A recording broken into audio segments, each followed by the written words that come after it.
We got a massive new Assassin's Creed Shadows update, increasing the level cap further, adding many hideout upgrades. I'll tell you the best ones to focus on. We got brand new rarities for legendary and epic items, but also a way for us to unlock the brand new Ezio outfit and way more. All the info, of course, in this video. There are actually things in this update that unlock later on. I will tell you more about that. This includes the brand new bow staff that is available for everyone. Now let's start with a much requested feature, because yes, we can now finally change the time of day, but it works a bit different in Assassin's Creed Shadows. For one, you need to unlock this by upgrading the Nando building to level 2, which is one of the new upgrades with this patch. Then you can at any time press up on the D-pad or L on keyboard, and then Naue or Yasuke will meditate. But there is a catch: you will namely only advance the time to either 6 AM or 6 PM depending on the time of the day. So it's possible that you meditate and don't see much change. It's still light. You can then check the photo mode to see what time it is. But yeah, it's basically not possible to immediately go into nighttime, because that gives you gameplay benefits because of the shadows. That is also first why they did not want to give this time of day feature. So they found a middle way that we can only change to 6 PM, where you have to wait like 10 minutes before it gets dark. Another much requested feature is the ability to remove the fog of the map. If you upgrade the Kagurega to the new upgrade level of 4, then every time you unlock all the viewpoints in a province, the whole region will automatically be revealed. So no need to travel to every corner of the map anymore, which is nice. Another interesting upgrade is level 4 for the study, as this now allows scouts to reveal both viewpoints and safe houses when you use the scouts on the map. So it gives them an extra purpose if you already completed all the targets or play in the guided mode like me. There are 20 new hideout upgrades in total, and it will cost you a ton of resources to get everything. You can of course destroy some buildings to get resources back for things you actually want, but luckily not all the new upgrades are as impactful. I do want to highlight some other new hideout upgrades though that I think are nice to focus on next to the ones that I already mentioned. With the third upgrade of the Terra, you now namely get 20% extra XP instead of 10 that we're getting now. The final upgrade of that Kagurega gives you 30% more crafting resource and mon from contracts. That totally adds up when farming those contracts. And rank 4 of the stable gives you 30% more from stockpiles. Handy if you want to get all those hideout resources for the new upgrades. The other upgrades are either very situational or simply not that impactful. Although getting also the other hideout upgrades will help you get to the new hideout max level of 13. And this gives you some new benefits, although they're actually only really nice for the new forge system. Because yes, that building also got 2 brand new levels. They are very interesting, but actually only really useful very late into the game. With the new level 5 forge upgrade, you can namely upgrade all your weapons, armors and trinkets from level 80 to 100. That is the new max level. I think it's kind of wild that we went from 60 to 80 a little over a month ago, and now already have another increase. I'm curious to hear your thoughts in the comments.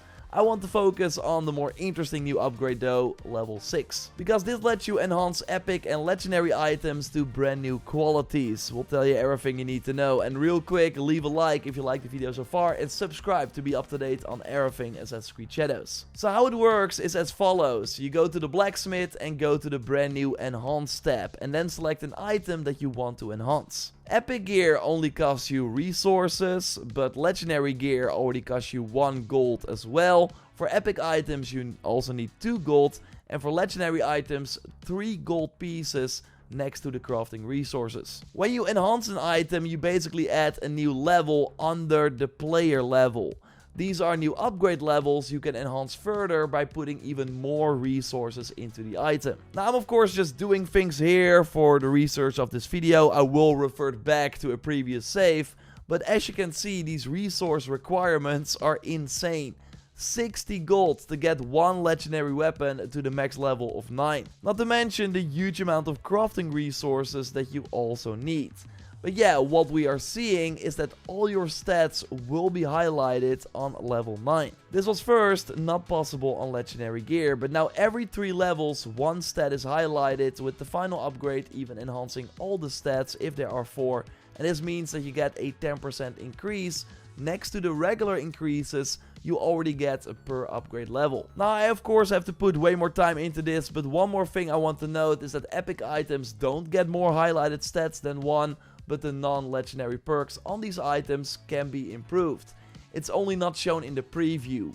But yeah, you do see it actually increases. I tried it for crit chance as well though, but that does not seem to change. Like right now, I would not focus on this system at all until we know more about it. Just focus on getting to 100, you don't need these extra stat increases anyways. I will at least come back to it in a future video as well. Now speaking of the future, in the future you can get the brand new Ezio outfit as part of a brand new project. So of course make sure that you do those anomaly missions that appear twice a week to unlock the new levels in this project.